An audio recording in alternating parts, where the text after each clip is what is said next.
This is not breaking news. This is not a scandal. This is not about one person. This is about a system that only works when you can see it. And what happens when it decides you can't tonight, an entire country went quiet. Not because people stopped talking, but because the system that carries their voices was switched off. No alerts, no feeds, no messages moving outward. When that happens, it's not chaos that follows. It's control. Here's the dangerous part. This wasn't a failure. It was a choice. A modern state voluntarily blinded itself, cut businesses from banks, hospitals from data, families from each other. That tells you something important, something the system never wanted to admit. If you're still watching, stay with me. Because what this shutdown reveals is not strength, it's dependency. And once you see what the system now relies on to survive, you won't be able to unsee where this is heading next. What actually controls this system now is not ideology, not loyalty, not even force. It's connectivity.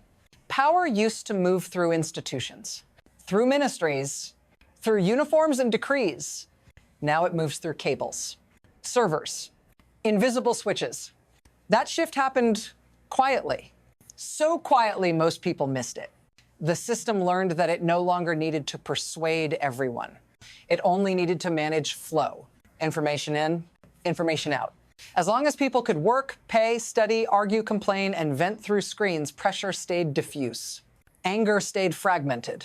Dissent stayed searchable. Control didn't look like control anymore. It looked like normal life until the moment it didn't. Because once power depends on uninterrupted flow, the ability to stop that flow becomes the ultimate weapon. Not tanks, not speeches, a switch. And when a system reaches for that switch, it's telling you something without saying it. What changed wasn't the public, it was the architecture holding them in place. And that brings us to the shift that made this moment inevitable. There was a time when disruption looked dramatic, borders closed, troops deployed, markets crashed overnight. That's not how this happened.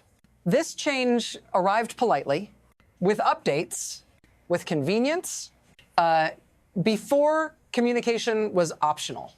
Now it's structural. Work depends on it. Healthcare depends on it. Education depends on it. Even the state depends on it. Connectivity stopped being a tool. It became the environment, and environments shape behavior without asking permission. People adjusted. Institutions adapted. Governments noticed. A system that can't meet rising expectations learned something easier. It could manage exposure instead. You don't stop dissent. You slow it. You scatter it. You let it burn off through screens. That works. Right up until the moment pressure synchronizes faster than you can absorb it. Slow change is the most dangerous kind because by the time it's visible, it's already irreversible. And when that invisible balance breaks, systems don't respond with reform. They reach for emergency controls, which brings us to the first visible shock.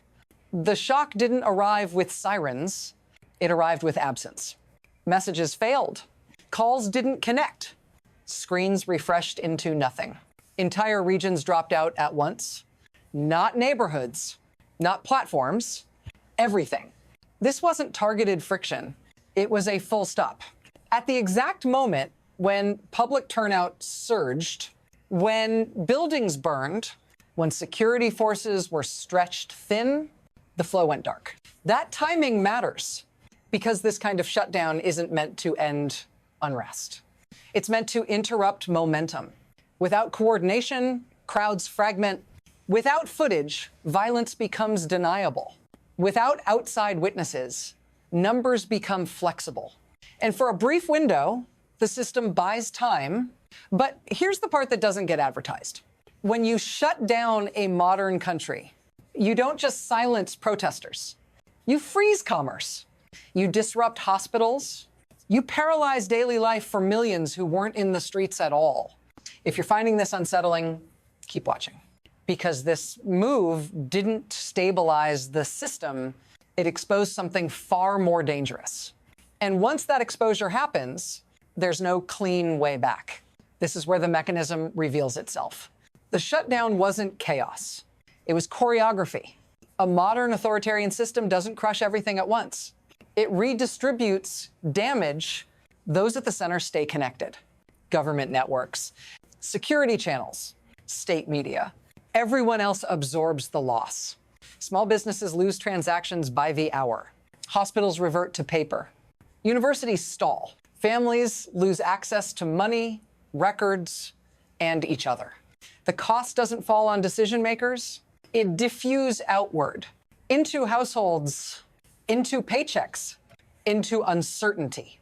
That's the trade the system makes. Short-term control in exchange for long-term legitimacy. And here's the risk. Every time this lever is pulled, it works a little less. People don't just feel silenced. They feel punished for existing inside the system, which changes the calculation, because once daily life becomes collateral damage, neutrality disappears. The shutdown stops being a protest issue. It becomes a survival issue. And when that happens, the system is no longer managing dissent. It's manufacturing it. And that sets up the next escalation. Then the pace changes. Arrests accelerate. Numbers blur. Verification disappears. You don't know who's detained. You don't know who's hurt. You don't know who didn't come home. That uncertainty is not a side effect. It's the point. When information collapses, fear fills the gap. Security forces don't need to be everywhere. They only need to be unpredictable. Selective force replaces mass force. Enough to warn, not enough to provoke immediate collapse. Drones watch. Doors open at night. Phones stay silent and still. The noise doesn't stop. Without feeds, voices move outward, into stairwells, onto rooftops, across neighborhoods. The system expected darkness to calm things down. Instead, it changed the terrain. Because once people stop expecting to be seen, they stop performing restraint. And that's the moment authorities fear most. Not crowds online. Crowds with nothing left to document, which leaves the system facing a decision it can't avoid. This is where it reaches you. Because when the system turns the lights off, it's not just targeting protesters. It's targeting routines. Your paycheck, your appointment, your ability to move through a normal day without friction. Connectivity isn't abstract. It's how rent gets paid, how medicine gets ordered, how families stay intact across distance. When that disappears, stress multiplies quietly. Not all at once, in hours, in missed transfers, in unanswered calls. You're not choosing a side. A side is choosing you. And once daily survival is interrupted, anger no longer needs ideology. That's when slogans sharpen. That's when silence breaks into sound. If you're still here, stay here. Because what comes next isn't about the streets. It's about what happens when this pressure leaks outward, beyond borders, beyond control. And once that starts, no blackout can contain it. What starts inside a border rarely stays there anymore. Information doesn't need permission. It reroutes. Even with switches flipped, fragments escape. Through proxies, through satellites, through people who carry stories instead of files. And once those fragments surface, they change the environment outside. Foreign governments start watching posture, not policy. Markets price in instability. Allies recalculate distance. Silence becomes visible. Statements appear. Warnings get issued. Support is signaled without commitment. None of it stops events on the ground, but all of it shapes what comes next. Because now the system isn't just managing its population. It's managing perception under a spotlight it didn't choose. And here's the tension. External attention can restrain, force, or it can harden positions, sometimes both at once. The blackout was meant to localize risk. Instead, it broadcast it. And once a crisis becomes international context, every move carries weight far beyond its intention. which brings us to the acceleration phase. From here, the system has three paths. None of them are clean. The first is adjustment, limited openings, selective restoration. Enough relief to lower temperature without surrendering control. It buys time. It does not solve the problem. The second is erosion, repeated shutdowns, intermittent force, a slow grind where trust decays faster than authority admits. Life continues, but thinner, more fragile, more resentful. The third is rupture. That's when control mechanisms trigger the very collapse they're meant to prevent. When pressure synchronizes faster than response, when restraint looks like weakness, when fear miscalculates, no system chooses this path intentionally. They arrive there by exhausting the others. And here's what makes this moment different. All three paths now exist simultaneously. Signals conflict. Responses hesitate. The margin for error narrows. Nothing has resolved yet. That's the danger. Because when a system delays decisions under this kind of load, events don't wait, they accelerate. And that leaves us with one final question. This is not the end of the story. And that's the point.